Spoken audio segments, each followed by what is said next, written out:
Happy Sunday, y'all, and happy Mother's Day. I wanted to jump on here and tell you guys something that's happening to me. Sometimes things don't go as planned. So first of all, I want to tell you a story. When I was preparing for my mission, right before I left, I didn't pay for my mission. Family in my ward paid for it, and it was so exciting. It's an amazing story, this miracle that happened. But right before I left, a lady rear-ended me, and she totaled my car. And it was still kind of drivable, but no one could sit in the back seat because if it got rear-ended again, then it could be fatal and blah, blah, blah. Anyways, so I had insurance and she had insurance, but they told me that the damages to the vehicle would cost me more than what the car was worth. So this lady ended up having to write me a check for like $2,000. Her insurance company did. And so I went ahead and drove the car. I just wouldn't let anybody sit in the back seat. So I drove that car until I left for my mission. And I had that $2,000. And then when it was time for me to go on my mission, I'd saved another $1,000. So I had $3,000 saved up. And I ended up going to the family that offered to pay for my mission, and I wrote them a check for $3,000, and I was like, this is the money that I've saved, and some of it was from the accident.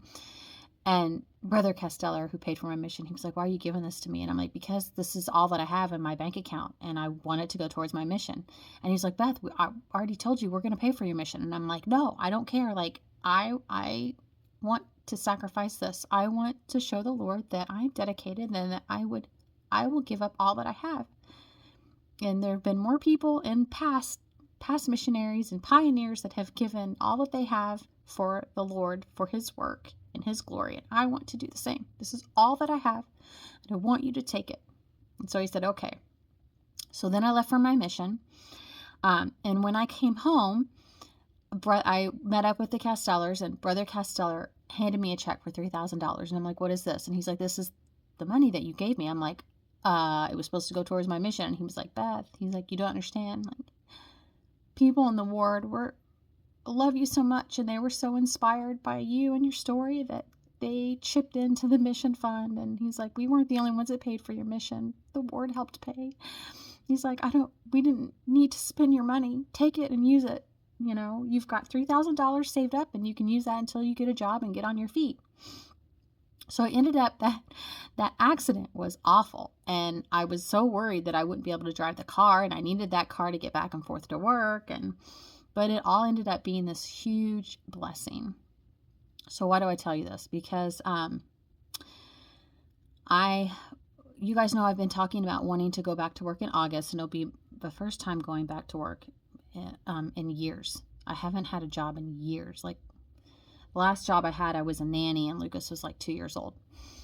And then I quit that job and have been a stay-at-home mom ever since. Well, I'd been looking at what can I do, and I'd been praying about it, and I didn't want to go back and be a preschool teacher because I was sick all the time, because I just get everything that the kids get, and I'm kind of burned out with preschool. So I'd been in contact with the high school. I went there to drop off some paperwork and stuff, and I was talking to the secretary and asking her what their needs were, and she was like, oh, we need subs so bad for the high school. And I was like, okay.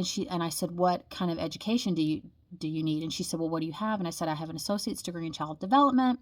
And she's like, that's enough. That's perfect. She was like, just, go and turn in your resume and go fill out this stuff online, and they need you. So I was really excited about that. So that was my plan. I was going to start that in August. And then I didn't tell you guys this, but, and this is kind of scary for me, but also exciting. I've been praying about it, and my plan was to enroll at BYU Pathway in September. So I was going to work for a month and save up money, and then that money was going to pay for my, my classes at BYU Pathway, these online classes that I was going to take. And that was kind of my plan. And I was really nervous.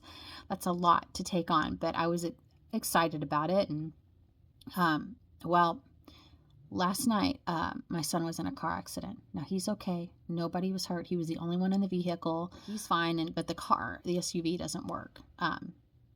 And so they had to tow it. And so now I'm sitting here with no car.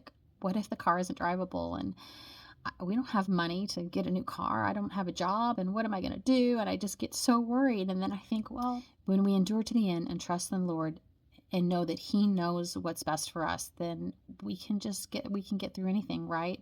It's like that scripture, lean not unto thine own understanding, in all thy ways acknowledge Him, and He shall direct thy paths. So, guys, sometimes we get a crinkle in the plant, but just keep going. It will all work out. And if you think about me, maybe say some prayers for me. I would appreciate it. All right. I hope this was uplifting.